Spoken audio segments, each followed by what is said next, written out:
Hello friends, welcome to TNPSC audio book. இன்றைக்கி நம்ம வீடியோவில் சோஷியோ எக்கனாமிக் இஷ்யூஸ்க்கு கீழே child labour and child abuse இந்த டாபிக் தான் பார்க்க போகிறோம். டாபிக்குள்ளே போகிறதுக்கு முன்னாடி நம்ம சேனலை சப்ஸ்கிரைப் பண்ணாதவங்களாம் சப்ஸ்கிரைப் பண்ணிக்கோங்க. கூடவே அந்த பெல் ஐக்கானையும் சேர்த்து ப்ரெஸ் பண்ணிக்கோங்க. யுனைடெட் நேஷன் கன்வென்ஷன் படி யாரெல்லாம் குழந்தைக அப்படின்னு டிஃபைன் பண்ணுறாங்கன்னு பார்த்தீங்கன்னா, யாரெல்லாம் 18 வயசுக்கு கீழே இருக்காங்களோ அவங்க எல்லாருமே சில்ட்ரன்ஸ் தான். அதை வச்சு பார்க்கும்போது சில்ட்ரன்ஸ் ஏஜ் குரூப் இந்தியாவில் அதிகமாகவே இருக்குது. அதாவது டோட்டல் பாப்புலேஷனில் 39% இந்தியாவில் சில்ட்ரன்ஸ் தான், அதாவது 18 ஏஜுக்கு கீழே இருக்கிறவங்க தான். ஸோ சில்ட்ரன்ஸ்லாம் ஒரு கண்ட்ரியோடைய அசட். அவங்களுடைய டெவலப்மெண்ட் அண்ட் பெனிஃபிட்ஸ்க்கு நம்ம எந்தெந்த மெஷர்ஸ் எல்லாம் எடுக்கிறோமோ அதெல்லாம் நம்ம கண்ட்ரியோடைய ஃப்யூச்சர் ப்ராஸ்பெக்ட்டுக்கு ரொம்பவே ஹெல்ப்ஃபுல்லாக இருக்கும். அதாவது ஒரு கண்ட்ரியில் இருக்கிற சில்ட்ரன்ஸுடைய கண்டிஷன் அண்ட் ஸ்டேட்டஸை வச்சு அந்த கண்ட்ரி கரெக்டான டெவலப்மெண்ட் நோக்கி தான் போகிறாங்களா அப்படின்னு சொல்லிடலாம். அதனால தான் நமக்கு இந்த டாபிக் சோஷியோ எக்கனாமிக் இஷ்யூஸ்க்கு கீழே இருக்குது. ஃபஸ்ட்டு நம்ம சைல்டு அப்யூஸ் பார்த்துடலாம், அதுக்கப்புறமா சைல்டு லேபர் பார்க்கலாம். சைல்டு அப்யூஸ் அப்படின்னா குழந்தைகள் வன்கொடுமை. இதை யுனிசெஃப்பில் டிஃபைன் பண்ணுறாங்க. எப்படி டிஃபைன் பண்ணுறாங்க அப்படின்னா, குழந்தைகளுக்கு அகெயின்ஸ்டாக நடக்கிற வயலன்ஸ், குழந்தைகளுக்கு அகெயின்ஸ்டாக நடக்கிற வன்கொடுமை, வன்முறைன்னு சொல்லலாம். இதை நிறைய ஃபார்மாக டிவைட் பண்ணுறாங்க, அதாவது கேட்டகரைஸ் பண்ணுறாங்க. ஃபஸ்ட்டு ஃபிசிக்கல் அப்யூஸ், அதாவது குழந்தைகளை இன்ஜுரி ஆகிற அளவுக்கு அடிக்கிறதோ ஏதாவது துன்புறுத்துறதோ, அது சைல்டு அப்யூஸில் ஃபிசிக்கல் அப்யூஸ்க்கு கீழே வருது. அடுத்து செக்ஷுவல் அப்யூஸ், அதாவது ஒரு இன்அப்ரோப்ரியேட்டான முறையில் குழந்தைகிட்ட தவறாக நடந்துக்கிறது. இப்போ நம்ம சைல்டு மேரேஜை கூட இந்த செக்ஷுவல் அப்யூஸ்க்கு கீழே சொல்லலாம்.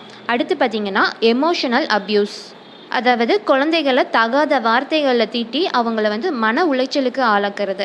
வெர்பல் அப்யூஸ், மென்டல் அப்யூஸ், இல்லாட்டினா சைக்காலஜிக்கல் மால் ட்ரீட்மெண்ட் அப்படின்னு சொல்லலாம். இந்த எமோஷ்னல் அப்யூஸ் பார்த்திங்கன்னா முக்கியமாக குழந்தைகளுடைய பேரண்ட்ஸ் இல்லைனா கேர்டேக்கர்ஸ் மூலமாக தான் இந்த எமோஷ்னல் அப்யூஸ் அதிகமாகவே ஏற்படுது. இது அவங்களோட டெவலப்மெண்ட்டுக்கு ஒரு சீரியஸான இம்பேக்ட் கொடுக்கும். அந்த மன உளைச்சல்னால அவங்க ஒரு மென்டல் ட்ராமாவுக்கு ஆளாக்கப்படுவாங்க. எந்த இடத்துலனா இந்த எமோஷ்னல் அப்யூஸில். அடுத்து நாலாவது, அந்த சைல்டு அப்யூஸில் நாலாவது கேட்டகரி பார்த்திங்கன்னா நெக்லெக்ட், அதாவது புறக்கணிப்பு. இது கூட ஒரு ஃபார்ம் ஆஃப் சைல்டு அப்யூஸ் தான்.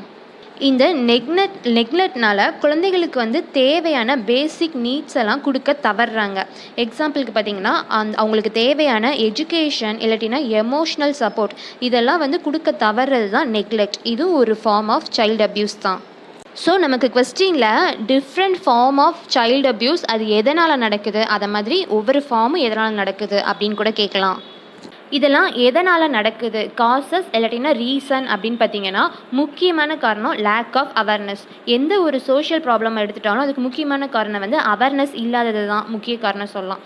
எதுக்குன்னு பார்த்தீங்கன்னா, குழந்தைகளை ப்ரொடெக்ட் பண்ணுறதுக்காக நிறைய லீகல் மெஷர்ஸ், ஆக்ட், பாலிசிஸ் எல்லாமே இருக்குது. ஆனால் இதை பற்றி யாருக்குமே தெரியறதில்லை. ஸோ அப்படி தெரியாததுனால அது ஒரு குற்றம் அப்படின்னு தெரியாமையே இந்த நெக்லெக்ட், அந்த சைல்டு நெக்லெக்ட்லாம் நிறைய பேருக்கு அது குற்றமா அப்படிங்கிறதே தெரியாது. ஆனாலும் அது ஒரு குற்றம் தான், அப்படி தெரியாமையே அந்த குற்றத்தை பண்ணுறாங்க. அது ஒரு மெயின் ரீசன். அடுத்து பார்த்திங்கன்னா சோஷியல் ஸ்டீரியோடைப், அதாவது சமூகத்தில் சொசைட்டியில் என்ன நினைப்பாங்க அப்படின்னு சொல்லிட்டு அவங்களுக்கு நடக்கிற சில ப்ராப்ளமை போய் போலீஸில் ரிப்போர்ட் பண்ணாமல் போகிறது. அதாவது சில செக்ஷுவல் அப்யூஸ்லாம் நடந்திருக்கும், ஆனால் சோஷியல் ஸ்டீரியோடைப்னால பேரண்ட்ஸே போய் போலீஸில் சொல்கிறதில்ல. அப்படி நடக்கிறதுனால என்ன ஆகுதுன்னா, கன்விக்ஷன் ரேட் ரொம்பவே குறையுது. அதாவது க்ரைம் நிறைய நடக்குது, ஆனால் அதை ரிப்போர்ட் பண்ணுறது கம்மி. ஸோ ரிப்போர்ட் பண்ணுறது கம்மினால கன்விக்ட் ஆகிறவங்களும் கம்மி. அடுத்து இந்த செக்ஷுவல் அப்யூஸ் பார்த்திங்கன்னா மோஸ்ட் ஆஃப் த டைம் அந்த குழந்தைகளுக்கு தெரிஞ்ச பர்சன், ஃபேமிலி பர்சனாக இருக்கலாம், இல்லாட்டினா அவங்க கூடவே இருக்கிற தெரிஞ்ச பர்சன்னால தான் நடக்குது. அதனால் ஃபேமிலி ப்ரெஸ்டீஜை நினச்சிட்டு அவங்க மோஸ்ட்லி போய் ரிப்போர்ட் பண்ண மாட்டேங்கிறாங்க, அந்த கேஸஸை ரிப்போர்ட் பண்ண மாட்டேங்கிறாங்க. இது மேஜர் காசஸ். அடுத்து மற்ற காசஸில் பார்த்திங்கன்னா டிலேடு ஜஸ்டிஸ். நம்ம கோர்ட்டுக்கு போனோன்னா ஒரு ரொம்ப லாங் ப்ரொசீஜராக இருக்குது, ரொம்ப டிலே ஆகுது அப்படின்னு சொல்லிட்டு நிறைய பேர் கோர்ட்டுக்கெல்லாம் போகிறதில்ல. அடுத்து பார்த்திங்கன்னா என்ஜிஓ, அந்த சைல்டை ப்ரொடெக்ட் பண்ணுறதுக்காக பர்டிகுலராக அந்த சைல்டு அவங்களுக்காக இருக்கிற என்ஜிஓஸ் ரொம்ப கம்மி. ஏன்னா என்ஜிஓஸ் நார்மலாக அதிகமாக இருக்காங்க, ஆனால் சில்ட்ரன்ஸ் விஷயத்தில் வேணும் அப்படின்னா சைல்டு ஃப்ரெண்ட்லி என்ஜிஓஸ் இருக்கணும். அதை மாதிரி சைல்டு ஃப்ரெண்ட்லியான என்ஜிஓஸ் இந்த ஃபீல்டில் ரொம்பவே கம்மி. அடுத்து பார்த்திங்கன்னா சூப்பர்ஸ்டிஷியஸ் பிலீஃப். எக்ஸாம்பிளுக்கு பார்த்தீங்கன்னா இன்னும் சில ரிமோட் ஏரியாஸ்லலாம் பார்த்தீங்கன்னா நியூஸில் பார்த்துருப்பீங்க, இந்த நரபலி கொடுக்கறது அப்படிங்கிற மாதிரி குழந்தைங்களெல்லாம் போட்டு நரபலி கொடுக்கறது, அதை மாதிரி டார்ச்சர் பண்ணுறது, இதெல்லாம் ஒரு ஃபிசிக்கல் அப்யூஸ் அதுக்கு கீழே வரும். இந்த சூப்பர்ஸ்டிஷியஸ் பிலீஃப்னால தான் இந்த நரபலி கொடுக்கறது அதெல்லாம் இன்னும் அவங்க வந்து ஃபாலோ பண்ணுறாங்க. ஸோ இதெல்லாம் கூட ஒரு one of the major causes for child abuse. இப்போ காசஸ் பார்த்துட்டோம். அடுத்து வந்து கான்சிக்வன்ஸ், அதாவது சைல்டு அப்யூஸோடைய இம்பேக்ட் எப்படி இருக்கும், இல்லாட்டினா கான்சிக்வன்ஸ் எப்படி இருக்கும் அப்படின்ட்டு. இப்போ சைல்டு அப்யூஸ்னாலே அது வந்து ஒரு நெகட்டிவான விஷயம். ஸோ அதோட இம்பேக்ட் அண்ட் கான்சிக்வன்ஸ் எல்லாமே வந்து நெகட்டிவாக தான் இருக்கும். இதில் பாசிட்டிவாக எந்த ஒரு இம்பேக்டும் இல்லை. சைல்டு அப்யூஸ்னால் மேஜர் இம்பேக்ட்டுன்னு பார்த்தீங்கன்னா அந்த குழந்தைகளுக்கு வந்து லைஃப் லாங்காக வந்து ஒரு ஹெல்த் இஷ்யூவோ இல்லை சைக்காலஜிக்கல் மென்டல் ஹெல்த் இஷ்யூவோ இருக்கும். ஸோ அது வந்து அவங்களோட ஃபேமிலியை அஃபெக்ட் பண்ணுது, தேர்பை அப்படியே வந்து ஒரு கம்யூனிட்டியை அஃபெக்ட் பண்ணுது. தேர்பை கம்யூனிட்டியில் அஃபெக்ட் பண்ணும்போது என்ன ஆகுது, நேஷன் அப்படியே ஒவ்வொன்றா அடுத்தடுத்து சைக்கிள் மாதிரி செயின் மாதிரி வரும். அதாவது குழந்தைங்க தான் ஒரு நேஷனுடைய ஃப்யூச்சர்னு நம்ம வந்து இன்ட்ரடக்ஷன்லேயே பார்த்தோம். ஸோ அந்த குழந்தைங்க வந்து அஃபெக்ட் ஆகிறதுனால அந்த family, community and nation as a ஹோலாகவே அஃபெக்ட் ஆகிறாங்க. ஸோ இதனால் என்ன ஆகுதுன்னா சோஷியல் அன்ரெஸ்ட் இதுதான் வந்து மேஜராக நடக்குது. அப்புறம் இந்த அப்யூஸ்னால் மேஜராக வந்து குழந்தைங்க மத்தியில் இன்ஜுரிஸ், சவரலான இன்ஜுரிஸ், இல்லாட்டினா நிறைய நேரத்தில் வந்து இறப்பு, டெத்தே நடக்குது. இதெல்லாம் வந்து மேஜரான இம்பேக்ட். அதை மாதிரி அப்போவே ஃபஸ்ட் லைன்லேயே பார்த்த மாதிரி அவங்களோட மென்டல் ஹெல்த்தில் இந்த வயலன்ஸ் அந்த அப்யூஸுங்கிறது ரொம்பவே சிவியராக இருக்கும். அதனால் குழந்தைகளுடைய மூளை வளர்ச்சி, அந்த பிரெயின் டெவலப்மெண்ட்டு ரொம்பவே பாதிக்கப்படுது. அதனால் நர்வஸ் சிஸ்டம் டெவலப்மெண்ட்டும் ரொம்பவே பாதிப்படையுது. இதனால் என்ன சொல்லுவாங்கன்னா இந்த காக்னிட்டிவ் டெவலப்மெண்ட் அப்படின்னு சொல்லுவாங்க குழந்தைகளில், அது வந்து ரொம்ப நெகட்டிவாக அஃபெக்ட் ஆகுது. இது மாதிரி அந்த சைல்டு அப்யூஸில் ஈடுபட்ட குழந்தைகளை பார்த்திங்கன்னா அவங்க ஃப்யூச்சரில் வந்து நிறைய பிஹேவியரல் சேஞ்சஸ்லாம் நடக்குது. எக்ஸாம்பிளுக்கு வந்து அவங்க நிறையா ஸ்மோக் பண்ணுறது எல்லாமே வந்து ஃப்யூச்சரில் பிகாஸ் ஆஃப் அந்த மென்டல் ட்ராமாவால் அவங்க வந்து இது ஸ்மோக் பண்ணுறது, இல்லாட்டினா ட்ரக் யூஸ் பண்ணுறது, இதை மாதிரியான பிஹேவியர்ஸ்லாம் ஈடுபடுறாங்க. ஸோ இதனால் அவங்களுக்கு நான் கம்யூனிகபிள் டிசீஸான இந்த கார்டியோவாஸ்குலர் டிசீஸ், இல்லாட்டினா கேன்சர், இதை மாதிரியான ஹெல்த் கண்டிஷன்ஸ்லாம் வர்றது ரொம்பவே ஹை ரிஸ்க்காக இருக்குது. இதுலேருந்து என்ன ஆகுதுன்னா இதுவும் இன்டைரக்டாக இந்தியாவை கண்ட்ரி அஸ் அ ஹோலை தான் அஃபெக்ட் பண்ணும். அடுத்து அந்த செக்ஷுவல் அப்யூஸ்னால் நிறைய செக்ஷுவலி டிரான்ஸ்மிட்டட் இன்ஃபெக்ஷன், ஹெச்ஐவி அதை மாதிரியெல்லாம் பாதிக்கப்படுறாங்க. அடுத்து நிறைய கைனகாலஜிக்கல் ப்ராப்ளம், எக்ஸாம்பிளுக்கு வந்து இன்டியூஸ்டு அபார்ஷன் இதெல்லாம் வந்து ஏற்படுது. இந்த மாதிரியான இஷ்யூஸ் வந்து ஃப்யூச்சர் ஜென்ரேஷனுக்கு ஒரு மேஜர் ப்ராப்ளமாக க்ரியேட் பண்ணுது. இப்படி நடக்கிறதுனால நிறைய பேர் வந்து ஸ்கூல்லேருந்து ட்ராப் அவுட் ஆகிடுறாங்க. ஸோ வந்து இல்லிட்ரேட் ஆகிடுறாங்க. ஸோ இல்லிட்ரேசி ரேட்டும் இன்க்ரீஸ் ஆகுது. ஸோ அதனால் ஃப்யூச்சரில் அவங்களால வந்து ஒரு சரியான ஜாபுக்கு போக முடியல. கடைசியில் வழி தடுமாறி நிறையா க்ரைம்ஸ் அந்த மாதிரி ஆக்டிவிட்டீஸ்லாம் கூட ஈடுபடுற மாதிரி ஆகிடுது. ஸோ இப்போ நான் சொன்னது எல்லாமே both direct and indirect impact of child abuse. So இந்த சைல்டு அப்யூஸ்க்கு என்னெல்லாம் சொல்யூஷன்ஸ் இருக்குது அப்படின்னு பார்த்தோன்னா எதெல்லாம் காசஸோ அதெல்லாம் எப்படி சரி பண்ணலாம் அதுதான் வந்து சொல்யூஷன். ஃபஸ்ட்டு அவேர்னஸ் கொடுக்கணும். முக்கியமாக பேரண்ட்ஸ் அஸ் வெல் அஸ் அந்த சில்ட்ரன்ஸ் ரெண்டு பேர்த்துக்குமே அவேர்னஸ் கொடுக்கணும். பேரண்ட்ஸ்க்கு வந்து என்னென்ன லீகல் அண்ட் பாலிசிஸ்லாம் இருக்கோ அதை பற்றி அவேர்னஸ் கொடுக்கணும். சில்ட்ரன்ஸ்க்கு எந்த மாதிரி அவேர்னஸ் கொடுக்கலான்னு பார்த்தீங்கன்னா குட் டச்னா என்ன, பேட் டச்னா என்ன, இதை மாதிரி சொல்லித்தரலாம். சில்ட்ரன்ஸுக்குடைய பேசிக் ரைட்ஸ் எல்லாம் என்னது அப்படிங்கிற மாதிரிலாம் சொல்லி கொடுக்கலாம்.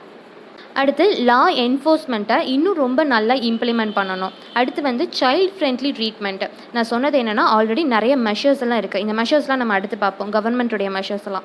ஆனால் வந்து மோஸ்ட்லி பார்த்திங்கன்னா சைல்டு ஃப்ரெண்ட்லியாக இல்லை. இப்போ நம்ம டீல் பண்ணுறது சில்ட்ரன்ஸை தான். பட் வந்து அந்த சில்ட்ரன்ஸ் ஃப்ரெண்ட்லியாக இருந்தால் தான் அவங்க கூட இன்ட்ராக்ட் பண்ண முடியும். அந்த மாதிரி இல்லை. ஸோ இது வந்து சைல்டு ஃப்ரெண்ட்லி ட்ரீட்மெண்ட்டாக இருந்துச்சுன்னா ஒரு இன்னும் நல்லா இருக்கும் அப்படிங்கிற மாதிரி சொல்யூஷன்.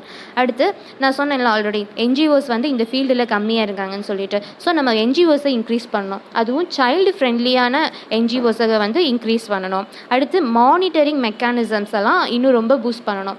எக்ஸாம்பிளுக்கு வந்து சில்ட்ரன்ஸ் எல்லாம் இருக்கிற இடமான இந்த எக்ஸாம்பிள் வந்து பார்க்கு, ஸ்கூல், அங்கெல்லாம் வந்து மானிட்டரிங் எக்யூப்மெண்ட்ஸான சிசிடிவி கவரேஜ் அதெல்லாம் வந்து இன்னும் நல்லா இன்க்ரீஸ் பண்ணணும், இம்ப்ரூவ் பண்ணணும்.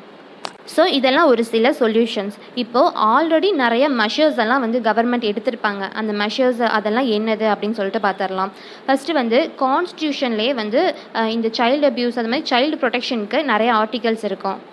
ஃபஸ்ட்டு வந்து ஆர்டிகல் 21 இது right to life and personal லிபர்ட்டின்னு சொல்லியிருப்பாங்க. ஸோ இதுக்குள்ளே சில்ட்ரன்ஸும் இன்க்ளூட் ஆவாங்க.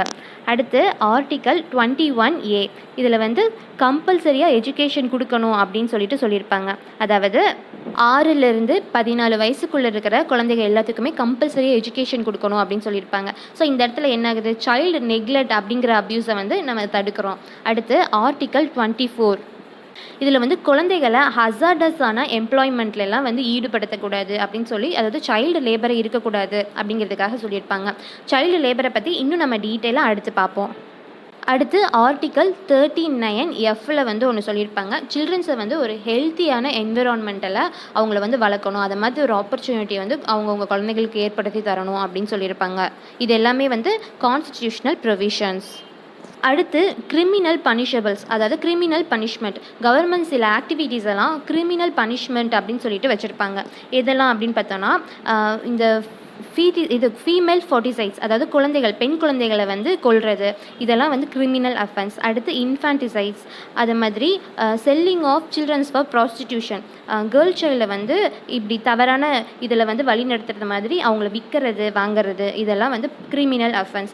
அடுத்து அதே மாதிரி விற்கிறது மாதிரி buying of girls for prostitution, அதுக்கப்புறம் ரேப், கிட்னாப்பிங் அண்ட் அப்டக்ஷன், குழந்தைகளை கடத்துறது, அது எல்லாமே வந்து கிரிமினல் அஃபென்ஸ்.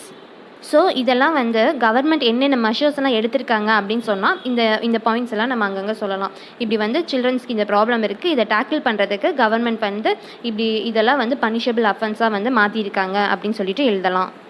அடுத்து பார்த்திங்கன்னா juvenile justice care and protection of childrens act 2015. இந்த ஆக்ட் வந்து பார்த்திங்கன்னா சில்ட்ரன்ஸுக்கான தேவைகள், அவங்களோட கேர் அண்ட் ப்ரொடெக்ஷனுக்காக கொண்டு வந்த ஒரு லா. இதில் பார்த்திங்கன்னா எல்லாமே வந்து சைல்டு ஃப்ரெண்ட்லி அப்ரோச்சாக இருக்கும். நான் அப்போவே சொல்லியிருந்தேன்ல, எதனால் இந்த காசஸ் சொல்யூஷன் அதிலெல்லாம் சைல்டு ஃப்ரெண்ட்லியாக இல்லை அப்படின்னு சொல்லிட்டு. பட் இந்த ஆக்டுக்கு கீழே வந்திருக்க எல்லாமே வந்து சைல்டு ஃப்ரெண்ட்லி அப்ரோச்சாக இருந்திருக்கும். அடுத்து பார்த்திங்கன்னா ஜுவெனல் கோர்ட்டு கூட ஒன்று இருக்கும். அது பார்த்திங்கன்னா எல்லா டிஸ்ட்ரிக்ட்லேயுமே இந்த ஜுவெனல் கோர்ட் இருக்கும். அதுவும் வந்து சைல்டு ஃப்ரெண்ட்லியாக இருக்கும். அதாவது அங்கே வந்து ஏதாவது ஒரு குழந்தைங்க ஏதாவது தவறு பண்ணிட்டாங்க, இல்லை குழந்தைகளுக்கு ஏதாவது அப்யூஸ் நடந்திருக்கு அப்படின்னா அந்த ஜுவெனல் கோர்ட்டுக்கு போகிறாங்கன்னா அதை சைல்டு ஃப்ரெண்ட்லி முறையில் அதை வந்து டீல் பண்ணுவாங்க. அடுத்து ரொம்ப இம்பார்ட்டண்டான ஆக்ட், இதை தனியாக கூட கேட்பாங்க, POCSO act 2012, protection of childrens from sexual offences act 2012. இதை ரீசெண்டாக ஒரு அமெண்ட்மெண்ட் கூட கொண்டு வந்து அந்த ஆக்டுக்கு கீழே வந்து பெனால்ட்டி எல்லாத்தையுமே வந்து இன்க்ரீஸ் பண்ணியிருப்பாங்க. இந்த ஆக்டுக்கு கீழே யாரெல்லாம் 18 வயசுக்கு கீழே இருக்காங்களோ அவங்கெல்லாம் சில்ட்ரன்ஸ் அப்படின்னு சொல்லிட்டு டிஃபைன் பண்ணியிருப்பாங்க. அது மாதிரி செக்ஷுவல் அப்யூஸை வந்து இந்த ஆக்டுக்கு கீழே டிஃபைன் பண்ணியிருப்பாங்க. இதெல்லாம் தான் செக்ஷுவல் அப்யூஸ் அப்படிங்கிற மாதிரி. இந்த ஆக்டுக்கு கீழே குழந்தைகளெல்லாம் கடத்தி கொண்டு போய் தவறான பாதையில் விடுறாங்க, அதெல்லாம் கூட வந்து பனிஷ்மெண்ட், அவங்களாம் வந்து பனிஷ் பண்ணணும் அப்படிங்கிற மாதிரி டிஃபைன் பண்ணியிருப்பாங்க. அதாவது எல்லாமே பர்டிகுலராக இந்த அஃபென்ஸ்க்கு இந்த மாதிரி பனிஷ்மெண்ட் அதை மாதிரி டிஃபைன் பண்ணியிருப்பாங்க.